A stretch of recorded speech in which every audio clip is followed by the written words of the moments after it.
Hello दोस्तों, एक बार आपका फिर से स्वागत है आपके YouTube channel study my way में। जैसा कि दोस्तों हम सब जानते हैं, अपन ने क्या कर रखा है, जो राजस्थान जीएस और जीके का जो पोर्शन है उसके लिए अपन ने कंप्लीट लेक्चर सीरीज स्टार्ट कर रखी है। तो आई होप दोस्तों आपको वीडियोस पसंद आ रहे होंगे, वीडियो अच्छे लग रहे हैं तो वीडियो को लाइक कीजिए और शेयर कीजिए ताकि ज़्यादा से ज़्यादा स्टूडेंट सीरीज़ का बेनिफिट उठा सकें। ठीक है, तो अब अपन बात करते हैं अपने टॉपिक में। अपन पढ़ रहे थे दोस्तों राजस्थान ज्योग्राफी, अपना ये पार्ट 22 है। और जो अपन ने टॉपिक स्टार्ट कर रखा है वो कर रखा है जो भौगोलिक प्रदेश हैं राजस्थान के, जैसे अरावली हुई, पूर्वी दक्षिण पूर्वी पठारी क्षेत्र हुआ, पूर्वी मैदान हुआ और अपना मरुस्थली। तो ये सभी टॉपिक्स पढ़ रहे थे। तो लास्ट जो अपन ने 21 जो वीडियो था उसके अंदर अपन अरावली की बात कर रहे थे और वो बस अपना ख़त्म होने ही वाला था। तो अब अपन उसको जस्ट कंप्लीट कर लेते हैं, फिर अपन जो लास्ट अपना टॉपिक बचेगा वो बचेगा मरुस्थल, उसको पढ़ेंगे। तो अपन क्या पढ़ रहे थे, शब्दावली पढ़ रहे थे। शब्दावली में आपने गिरवा पढ़ा था और भाकर पढ़ा था। गिरवा क्या था दोस्तों, गिरवा क्या था, उदयपुर के जो आसपास का जो क्षेत्र है जहाँ पे अर्धचंद्राकार या फिर तस्तीरी नुमा पहाड़ियाँ जो पाई जाती है उसे क्या कहते हैं, गिरवा कहते हैं। भाकर, भाकर किन्हें कहते हैं, फिर बात करती है भाकर जो पूर्वी सिरोही में जो तीर ढलाल वाली पहाड़ियाँ हैं उन्हें ही भाकर कहते हैं। मतलब ये सब अरावली पहाड़ियाँ ही हैं लेकिन इनका अलग अलग जगहों पर अलग अलग नाम पाया जाता है। अब अपन बात करते हैं, और मैं बता दूं ये सारे वीडियोस आपको प्लेलिस्ट में मिल जाएंगे जाके। तो आई होप आप वीडियो 1 से देखना, एक एक सीरीज़ में अच्छी तरह से कवर किया गया है। तो Rajasthan GS GK for JEN 2020 RS वगैरह करके प्लेलिस्ट है, वहाँ पे आपको सारे वीडियोस मिल जाएंगे ना, तो वहाँ से भी जाके देख सकते हैं। देश हरो, अब बात करते हैं अपन देश हरो की, कि देश हरो क्या होता है। तो सबसे पहले मैं देश हरो बताने से पहले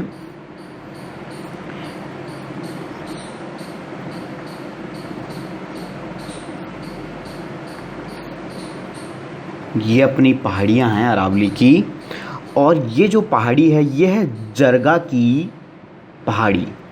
कौन सी पहाड़ी है ये, जरगा की पहाड़ी। ठीक है, ये जरगा की पहाड़ी है और ये है रागा की पहाड़ी, है ना, ये भी उदयपुर, और again this one is also in Udaipur, ये भी उदयपुर में ही है। तो जरगा की पहाड़ी और रागा की पहाड़ी जो कि उदयपुर में है उसके बीच में एक वन क्षेत्र है।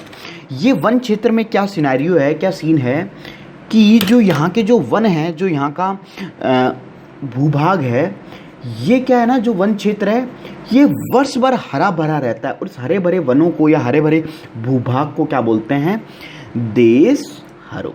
तो बात समझ में आई, जरगा की पहाड़ी से लेके रागा की पहाड़ी के बीच में जो हरा भरा वर्ष भर हरा भरा रहता है उसे क्या बोला जाता है, देश हरो। तो लिखिए, बना लीजिए डायग्राम, फिर लिखते जाइए।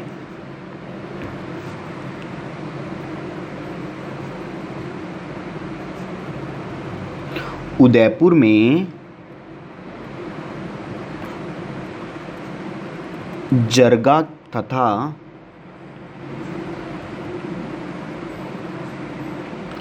रागा की पहाड़ियों के मध्य स्थित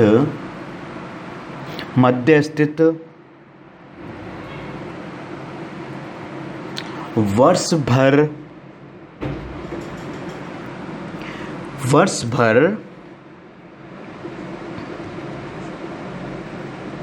हरा भरा रहने वाला भूभाग क्या कहलाता है, देश हरो। तो ये बात होगी किसकी, देश हरो की। तो इतना एक बार आप लिख लीजिए।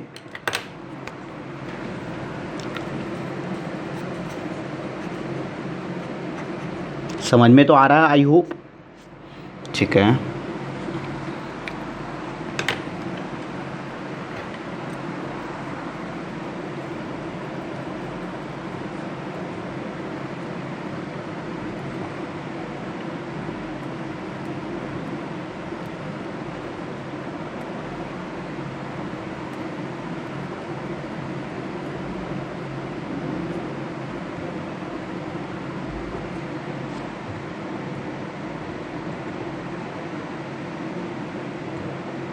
ठीक है, तो देश हरो समझ में आ गया। अब अपन बात करते हैं मेवल की। तो मेवल क्या है ना, मेवल भी ऑब्वियस सी बात है, कोई पहाड़ियों को ही कहा जाता होगा। तो डूंगरपुर से लेके बांसवाड़ा के मध्य स्थित पहाड़ियों को क्या कहा जाता है दोस्तों, मेवल कहा जाता है, वहाँ की स्थानीय लोगों में, है ना। तो ये हो गया मेवल। डूंगरपुर से लेके बांसवाड़ा के जो मध्य स्थित पहाड़ियाँ, उन्हें क्या कहा जाता है, मेवल। तो लिखिए इसमें, डूंगरपुर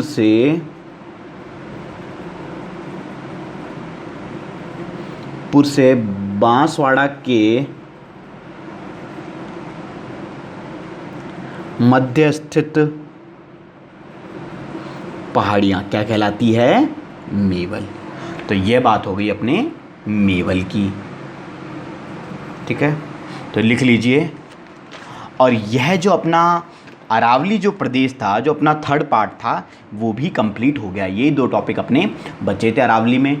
तो आई होप मैं एक एक चीज़ें आपसे धीरे धीरे करके अपन कवर करते जा रहे हैं, आप वीडियोस देखते जा रहे हैं, रिवाइज़ करते जा रहे हैं। रिवाइज़ ज़रूर बहुत ज़रूरी है ना। तो रिवाइज़ आप टाइम टू टाइम करते रहिए, और नोट्स जैसे मैं बनवा रहा हूँ बनाते जाइए। बहुत ही मेहनत से प्रिपेयर किए जा रहे हैं एक एक वीडियो, और बहुत ही अच्छा क्वालिटी का कंटेंट मैं प्रोवाइड करवा रहा हूँ आपको, है ना। तो लिख लिया। अब आगे चलते हैं। अपना जो लास्ट है इसके अंदर मरुस्थलीय, किसके अंदर, भौगोलिक प्रदेश में क्या है, पश्चिम मरुस्थलीय प्रदेश। जो अपना डेजर्ट वाला जो पार्ट है, अपन उसकी अब चर्चा करेंगे।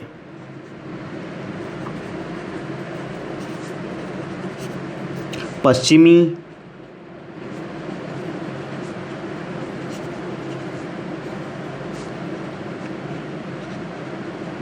मरुस्थलीय प्रदेश। अब अपन बात कर रहे हैं जो अपना वेस्ट डेजर्ट है, जो वेस्टर्न डेजर्ट है, उसकी अपन बात करेंगे, राजस्थान का। या फिर इसका एक नाम और मिलता है आपको, क्या मिलता है, थार का मरुस्थल। ये भी नाम मिलता है, अपन सब सुनते आ रहे हैं, थार का मरुस्थल। तो सबसे पहले अपन इसकी बात करेंगे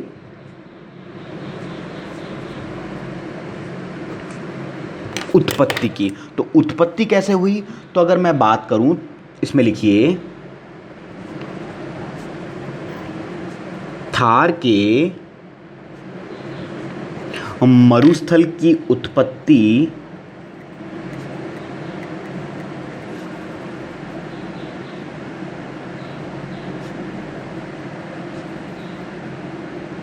नूतन महाकल्प को मैंने पहले भी बताया था आपको, जब उत्पत्ति बताई थी। तो उसको क्या बोलते हैं,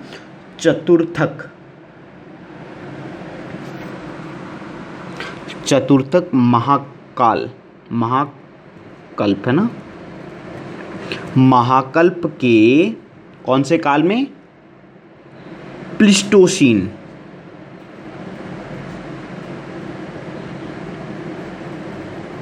प्लीस्टोसीन काल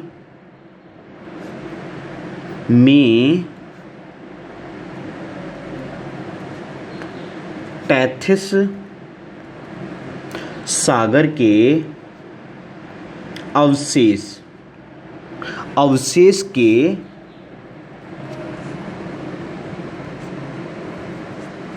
रूप में हुई।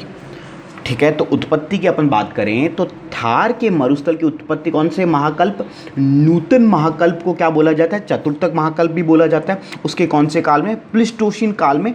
ये टेथिस सागर का अवशेष था। जैसे मैंने आपको जो इंडियन ज्योग्राफी अपन पढ़ते हैं कि गोंडवाना लैंड जो विभाजित हुई, फिर बीच में टेथिस सागर बना, तो यहाँ पे एक तरीके से समुद्र था, सागर था ना। इसलिए तो आप देखते होंगे, कई बार आप न्यूज़ में पढ़ते हो कि जैसलमेर साइड में, बाड़मेर साइड में आपको अवशेष मिले वेल मछलियों के अलग अलग प्रकार की ऐसी कुछ पेड़ पौधे मिले जो मतलब समुद्र में पाए जाते हैं। तो वो सब अवशेष के रूप में मिलते हैं। क्यों मिलते हैं, क्योंकि यहाँ पर क्या था, टेथिस सागर था बहुत मिलियन वर्ष पहले। तो इस तरीके से इसका निर्माण हुआ, उत्पत्ति की बात हो गई है। अब अपन बात करते हैं इसके विस्तार की।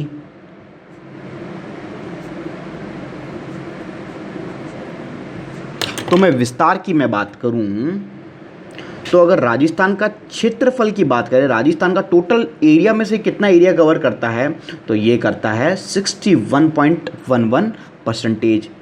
यहाँ पे कितनी जनसंख्या राजस्थान की टोटल जनसंख्या में से रहती है, 40% जनसंख्या यहाँ पे निवास करती है।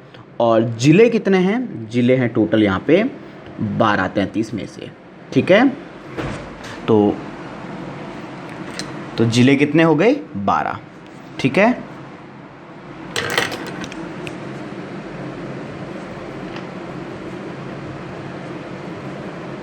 अब अपन बात करेंगे यहाँ की कुछ विशेषताओं के बारे में।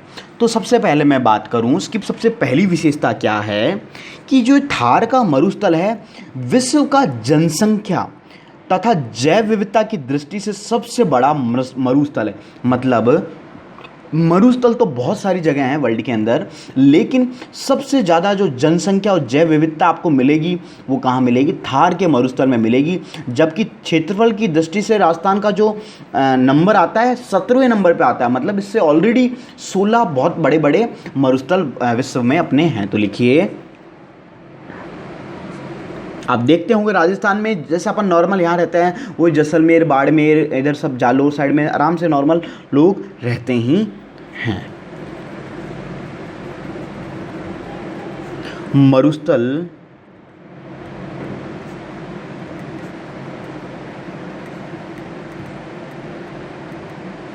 जनसंख्या तथा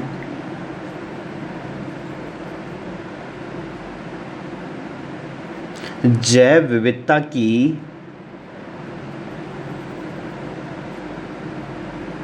दृष्टि से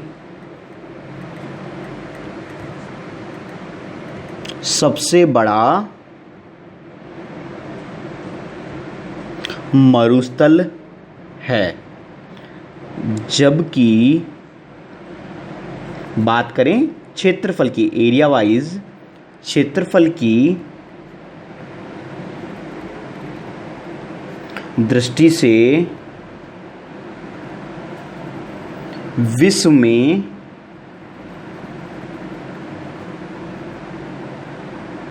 सत्रहवां स्थान है। कौन से बात, अपने थार के मरुस्थल का। तो इतना आप लिख लीजिए।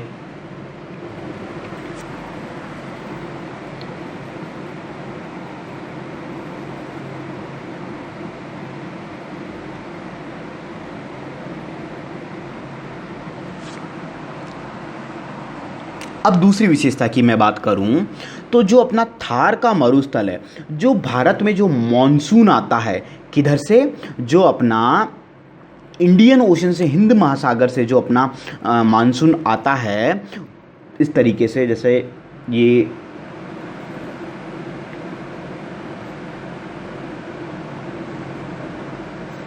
तो ये अपना यहाँ पे राजस्थान का ये मरुस्थल है अपना, ये पूरा यहाँ का जो मानसून आता है तो ये क्या करता है, जो पवनें हैं, जो वेव्स हैं, स्ट्रीम्स हैं, यहाँ पे मूव करती है। किस वजह से, क्योंकि यहाँ पे क्या होता है, हाई प्रेशर होता है। और यहाँ पे क्या होता है, जब गर्मी पड़ती है तो क्या हो जाता है कि निम्न वायुदाब या फिर लो प्रेशर क्रिएट हो जाता है, जिसका केंद्र जैसलमेर को अपन मानते हैं। तो उसकी वजह से ये किसको आकर्षित करता है, किसको अट्रैक्ट करता है, अपने मॉनसून को अट्रैक्ट करता है। और जो अपना रेन का जो पूरा एक साइकिल है, रेन साइकिल, उसको कंप्लीट करता है। तो ये क्या कौन करता है, थार का मरुस्थल। तो इतना इंपॉर्टेंट अपने राजस्थान या फिर ऑल इंडिया के पर्सपेक्टिव से।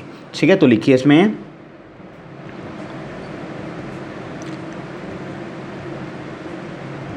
थार का मरुस्थल भारत में स्थित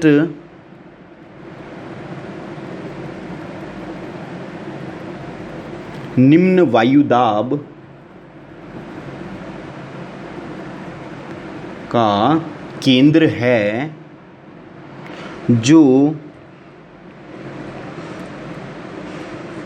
जो मानसून को आकर्षित करता है तथा ऋतु चक्र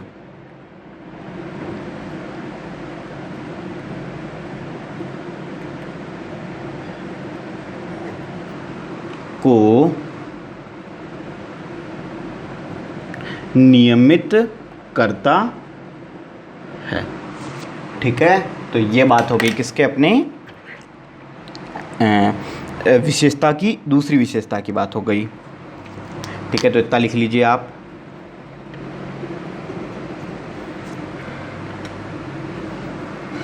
फिर लिखते हैं तीसरी विशेषता। मैं बात करूं क्षेत्रफल की, एक मिनट,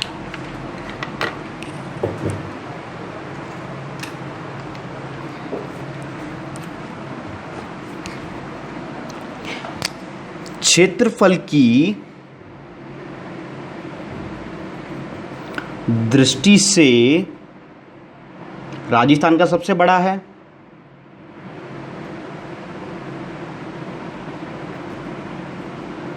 सबसे बड़ा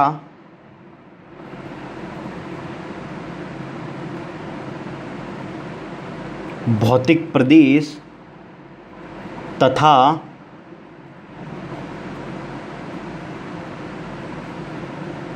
जनघनत्व न्यूनतम है यहाँ पे, है ना। जो पॉपुलेशन डेंसिटी है, बात कर रहे हैं अपन राजस्थान की दृष्टि से, है ना। तो भौतिक प्रदेश में तो सबसे बड़ा है, लेकिन राजस्थान में मैं बात करूँ न्यूनतम है ना, राजस्थान की दृष्टि से ये बात हो रही है। और दूसरे प्रदेश में ज़्यादा होगी, ऑब्वियस सी बात है, क्योंकि गर्मी ज़्यादा है तो वाटर की स्कैरसिटी रहेगी, पानी की कमी है ना, और भी बहुत सारी दिक्कतें आती ही आती हैं। ठीक है, ये बात हो गई अपने तीसरी विशेषता की। फिर अपन बात करते हैं इसमें, लिखिए इसमें अवसादी चट्टानों की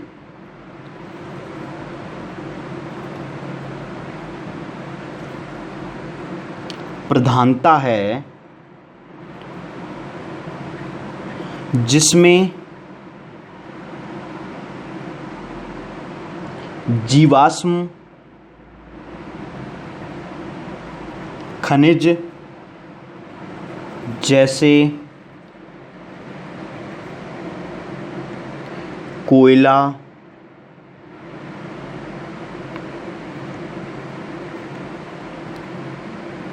खनिज तेल, नेचुरल गैस, दैट इज प्राकृतिक गैस आदि पाए जाते हैं। ठीक है, ये चीज़ मैंने आपको बताई भी थी, जाते हैं कि जो यहाँ पे जो चट्टानें मिलेगी आपको अंदर, किसके अंदर मैं बात कर रहा हूँ, अपने थार के मरुस्थल में कौन सी चट्टानें, अवसादी चट्टानें। और अवसादी चट्टानें जहाँ भी होती है तो जो वहाँ से जो अपन को खनिज मिलता है, फॉसिल फ्यूल, जीवाश्म फॉसिल फ्यूल, जैसे कौन कौन से मिलेंगे, कोयला मिलेगा, खनिज तेल मिलेंगे। और इनके पता है आपको, पता ही होगा कि जो बाड़मेर वगैरह में आपको तेल वगैरह के जो भंडार मिले थे, जैसलमेर वाइड, तो वो इसीलिए मिले क्योंकि यहाँ पे अवसादी चट्टानों की प्रधानता है। ठीक है, ये बात हो गई। फिर एक बात यहाँ पे मैं बात करूँ कि मृदा कौन सी होगी। मृदा कौन सी होगी यहाँ पे, बलुई मृदा होगी, जो कण के फॉर्म में होती है, तो रेतीली। तो लिखिए इसमें रेतीली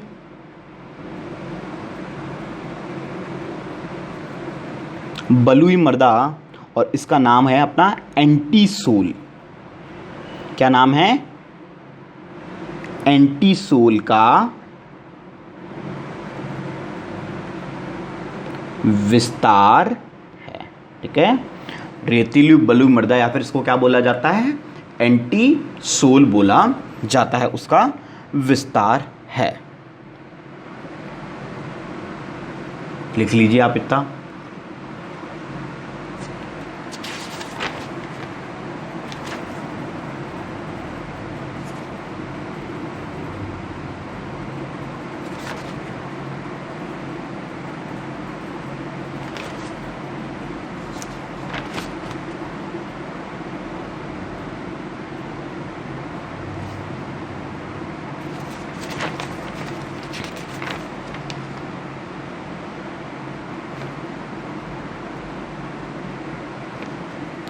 अब आगे चलते हैं अपन, इसकी लास्ट जो विशेषता है उसके बारे में पढ़ते हैं।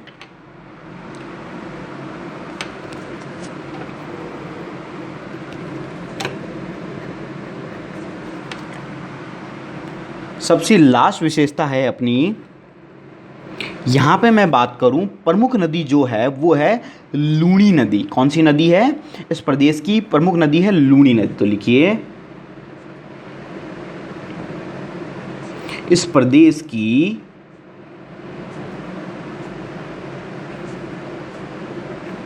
प्रमुख नदी लूणी नदी है। और अगर मैं इसके ढाल की बात करूं, जो लूणी नदी का जो ढाल है वो है उत्तर पूर्व से लेके दक्षिण पश्चिम की तरफ। तो इसका लिखिए, इसका ढाल उत्तर पूर्व से दक्षिण पश्चिम है। ये बात हो गई किसके? इसकी विशेषताओं की। अब अपन बात करेंगे इसके वर्गीकरण की।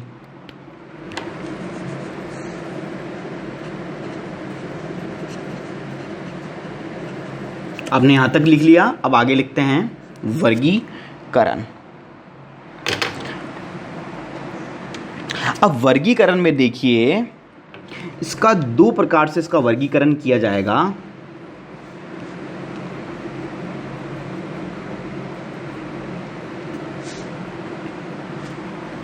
एक है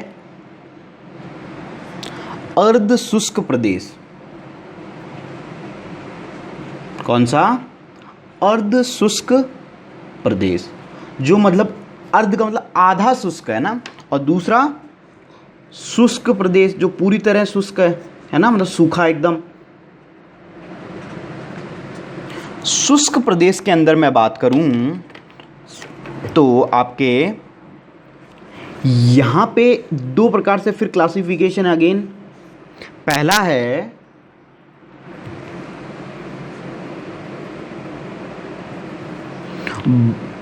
बालू का स्तूप मुक्त प्रदेश।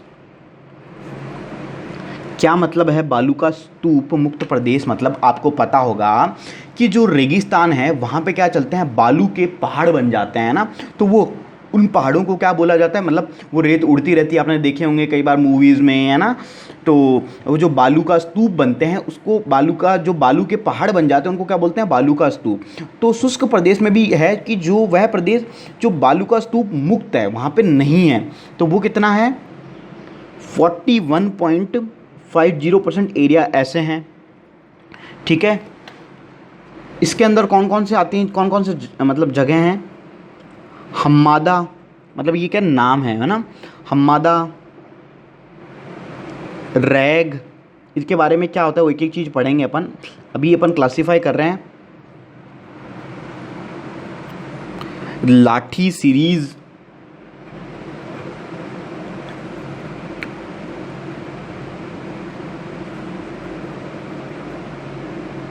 चांदन नलकूप,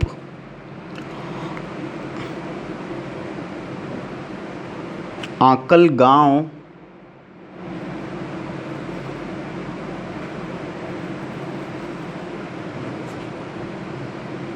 आंकल गांव जीवाश्म पार्क एक ही है, और कुलधरा ग्राम। कौन सा ग्राम, कौन सा गांव? कुलधरा ग्राम। हम्मादा, रैग, लाठी सीरीज, चांदन नलकूप, आंकल गांव, जीवाश्म पार्क और कुलधरा ग्राम। तो ये तो हो गए बालू का स्तूप मुक्त प्रदेश। अब युक्त प्रदेश की बात कर लेते हैं, जहां पे हैं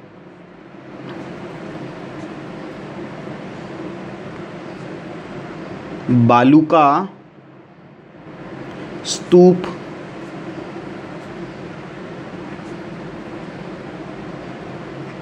युक्त प्रदेश। तो कितना है, 58.5% यहाँ पे हैं। और इधर जो जगह हैं वो है, इधर क्या मिलते हैं अपन को, इर्ग मिलते हैं, और क्या क्या मिलते हैं, बालू का स्तूप तो ऑब्वियसली मिलेंगे ही, और यहाँ पे क्या क्या मिलते हैं अपन को, बालू का स्तूप मिलते हैं। ईर्ग क्या होता है, बालू का स्तूप क्या होता है, और डिटेल में भाई अपन पढ़ेंगे। ठीक है, तो ये बात हो गई किसके, शुष्क प्रदेश की। अब बात करते हैं, ये लिख लिया आपने, ठीक है, आई होप। अब बात करते हैं अर्ध शुष्क प्रदेश में। अर्ध शुष्क प्रदेशों को 4 कैटेगरी में तोड़ा है। पहली है घग्गर प्रदेश, है ना। घग्गर प्रदेश, घग्गर प्रदेश में आपको मिलते हैं नाली। क्या होती है नाली, वो सब पढ़ेंगे अपन, क्या मिलती है, नाली। फिर अपना एक प्रदेश है शेखावटी प्रदेश। घग्गर प्रदेश मतलब जो घग्गर नदी के आसपास का क्षेत्र, वो घग्गर प्रदेश। शेखावटी अपना सिक्कर झुंझुनू वाला इलाका। शेखावटी प्रदेश, शेखावटी प्रदेश में आपको मिलते हैं जोहड़। जो शेखावटी के लोग होंगे वो जान गए होंगे जोहड़ क्या होता है। ठीक है, अभी अपन बात भी करेंगे। फिर मैं बात करूं, फिर है अपना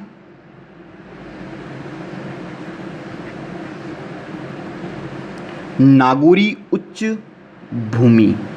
और नागौरी उच्च भूमि में आपको मिलते हैं कूबड़ पट्टी। कूबड़ पट्टी में क्या है, वैसे मैं बता दूंगा, जो यहाँ के जो लोग होते हैं वो झुके रहते हैं, उनकी जो कमर है वो झुके इसलिए रहते हैं क्योंकि यहाँ के पानी में फ्लोराइड की मात्रा बहुत ज़्यादा है। और फ्लोराइड की जब मात्रा ज़्यादा हो जाती है तो हड्डियाँ ब्रिटल हो जाती है, कमज़ोर हो जाती है, जिससे जैसे जैसे एज बढ़ती है, थोड़ी सी कम ही एज में 30-35-40 साल में ही इनकी कमर लोग झुक जाते हैं ये लोग, इसलिए इसको क्या बोलते हैं, कूबड़ पट्टी। कूबड़ पट्टी वाला इलाका भी इसे कहा जाता है। ये हो गई। और लास्ट है अपना गौडवाड़। ये अपन पाली से आगे की तरफ चलते हैं तो ये गोडवाड़ आ जाता है अपना, गोडवाड़ प्रदेश। यहां पे आपको मिलेंगी 56 की पहाड़ियाँ और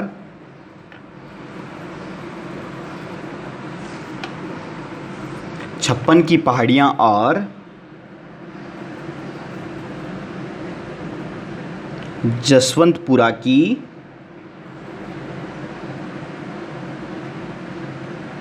पहाड़ियाँ। क्या क्या मिलेंगी, जसवंतपुरा की पहाड़ियाँ आपको मिलेंगी अर्धशुष्क प्रदेश या गौडवाड़ प्रदेश के अंदर। तो इस जो क्लासिफिकेशन है इसको आप एक बार बना लीजिए पूरा।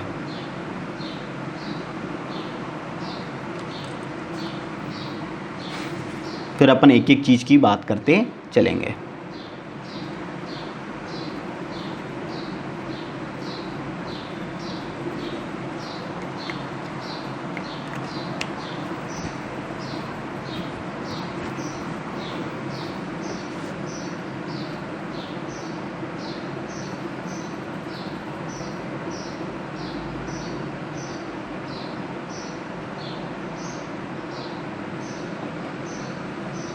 तो आप अगर आप बना लिया होगा और नहीं बनाया हो तो वीडियो को पॉज करके बना लीजिएगा। अब अपन बात करते हैं, सबसे पहले बात करते हैं गोडवाड़। गोडवाड़ जो प्रदेश है उसकी।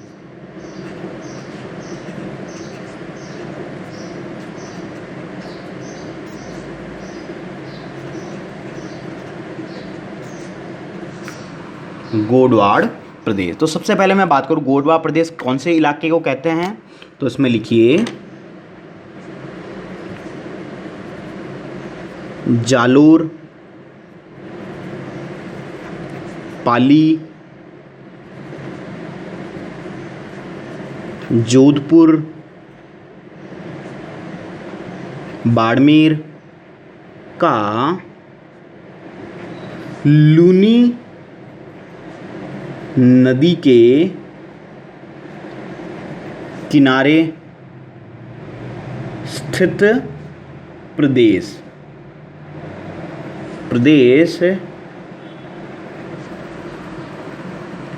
जहां प्राचीन काल में राजपूत वंश रहा करता था, गौड़ राजपूत। कौन से? गौड़ राजपूत। इसलिए इसका नाम क्या पड़ा? गौड़वाड़ प्रदेश है ना। यहाँ पे कौन से राजपूत थे? गौड़। प्राचीन काल में गौड़ राजपूतों का क्षेत्राधिकार था, यहाँ पे अधिकार था।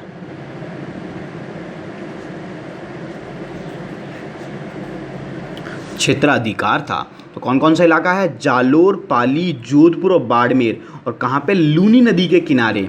और यहाँ पे कौन से राजपूत रहा करते थे? गौड़ राजपूतों का क्षेत्राधिकार हुआ करता था। ये बात हो गई। इसके अंदर अपन ने 2 पहाड़ियाँ पढ़ी थी, 56 की पहाड़ियाँ और जसवंतपुरा की पहाड़ियाँ। तो उनके बारे में एक बार अपन पढ़ते हैं।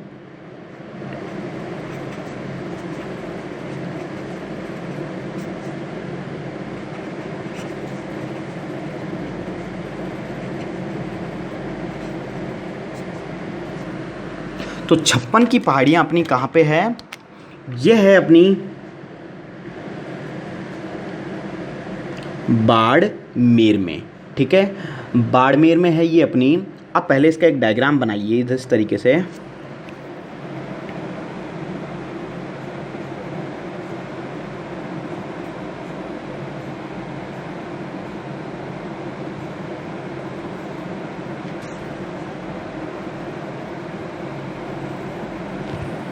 स्टार्ट कहाँ से होती है ये अपनी? सिवाना से स्टार्ट होकर ये अपनी बालोतरा तक ये पहाड़ियों का फैलाव है। और यहाँ पे 56 गुंबदाकार पहाड़ियाँ हैं। और इन्हीं पहाड़ियों को क्या बोलते हैं? 56 की पहाड़ियाँ। क्या है इधर? 56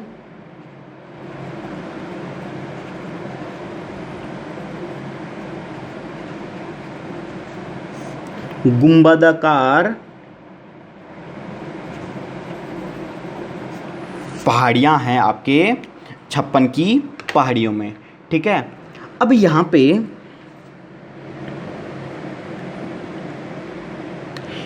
पे एक ग्राम है, पिपलूद ग्राम।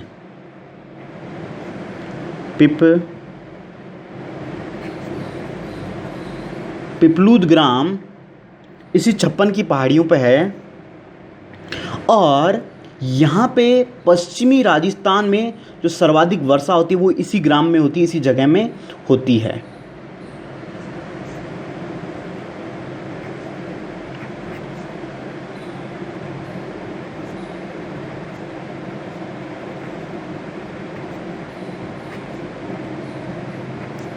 ठीक है, ये हुई बात। और दूसरी बात, और इसी पिपलूद ग्राम को क्या बोला जाता है, ऐसी जगह को क्या बोला जाता है? पश्चिमी राजस्थान का माउंट आबू। माउंट आबू में आप सबको पता है सबसे ज़्यादा बरसात होती है, एक तरह का हिल स्टेशन भी है। तो यहाँ पे सबसे ज़्यादा बरसात हो, इसलिए इसको क्या बोला जाता है? पश्चिमी राजस्थान का माउंट आबू। तो क्यों बोला जाता है, कहाँ बोला जाता है, किसको बोला जाता है? समझ में आ गया। पिपलूद ग्राम पश्चिमी राजस्थान में सर्वाधिक वर्षा, उसको क्या बोला जाता है? पश्चिमी राजस्थान का माउंट आबू। यह बात हो गई किसकी? पिपलूद ग्राम की। फिर इधर एक पर्वत है, इसका नाम है नाकोड़ा पर्वत। नाकोड़ा पर्वत पे आपको एक मंदिर मिलेगा भैरव का, नाकोड़ा भैरव मंदिर। नाकोड़ा भैरव मंदिर। और ये जो नाकोड़ा भैरव मंदिर है कौन से धर्म का है? जैन धर्म का है। और जैन धर्म के कौन से तीर्थंकर या पार्श्वनाथ किसको समर्पित है? ये पार्श्वनाथ को समर्पित है। तो मैंने इस तरह फ्लो डायग्राम में आपको पॉइंट्स ना लिखा के चीज़ें समझा दी है। ठीक है, नाकोड़ा पर्वत है आपके बालोतरा के इधर की तरफ, नाकोड़ा पर्वत है ना। और नाकोड़ा पर्वत पे कौन सा मंदिर, नाकोड़ा भैरव मंदिर। भैरव मंदिर कौन से धर्म का है यहाँ पे, जैन धर्म का। जैन धर्म को यहाँ पे किसको समर्पित है, पार्श्वनाथ को ये समर्पित है। ये पहाड़ियाँ कहाँ से चालू होती है, सिवाना से लेके बालोतरा, इधर पिपलूद ग्राम, पश्चिम राजस्थान के सर्वाधिक वर्षा, पश्चिम राजस्थान का माउंट आबू है ये अपना, क्या बोलते हैं, पिपलूद ग्राम। तो ये बात हो गई अपनी 56 की पहाड़ियों की। और जो इसके अंदर दूसरी थी वो कौन सी थी, जसवंतपुरा की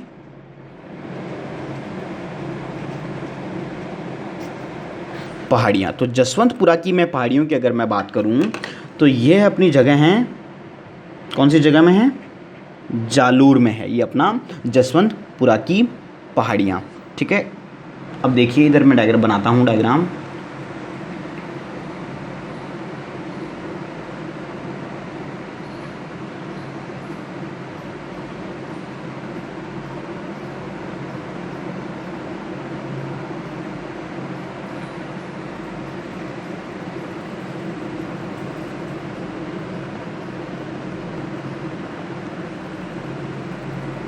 ठीक है, ये है अपनी जालोर में है पहाड़ियाँ, जसवंतपुरा की पहाड़ियाँ। अब यहाँ पे कुछ इम्पोर्टेंट पर्वत है, जैसे ये है अपना डोरा पर्वत, यह है अपना, इसको बोलते हैं ईसराना भाकर, यह है अपना रोजा भाकर, यह है रोजा भाकर। और ये जो लास्ट वाला है ये अपना सूंधा पर्वत। ठीक है, इसकी हाइट की मैं बात करूं तो ये है अपना 869 मीटर। कितना है, 869 मीटर। ईसराना भाकर की मैं बात करूं तो 838 मीटर। रोजा भाकर की बात करूं 739 मीटर। और सूंधा पर्वत है अपना 530 मीटर। ठीक है, और इस डोरा पर्वत की क्या विशेषता है, यह पश्चिमी राजस्थान की सबसे ऊंची चोटी है। कौन सी, डोरा पर्वत। तो ये बहुत ही इंपॉर्टेंट क्वेश्चन है, बहुत ही बार पूछा जा चुका है आपका ये डोरा पर्वत से रिलेटेड, कि पश्चिमी राजस्थान की सबसे ऊंची चोटी कौन सी है, डोरा पर्वत। कितनी है, 869 मीटर। फिर किसके अंदर आती है, जसवंतपुरा पहाड़ियों में। कहाँ पे है, जालोर में। तो सारे क्वेश्चन इस तरीके से आपकी कवर हो जाते हैं। डोरा पर्वत, ईसराना भाकर, रोजा भाकर, सूंधा पर्वत किसके अंदर आता है, जसवंतपुरा की पहाड़ियाँ, जो कि अपनी जालोर में है। तो इस डायग्राम को इतना आप बना लीजिए।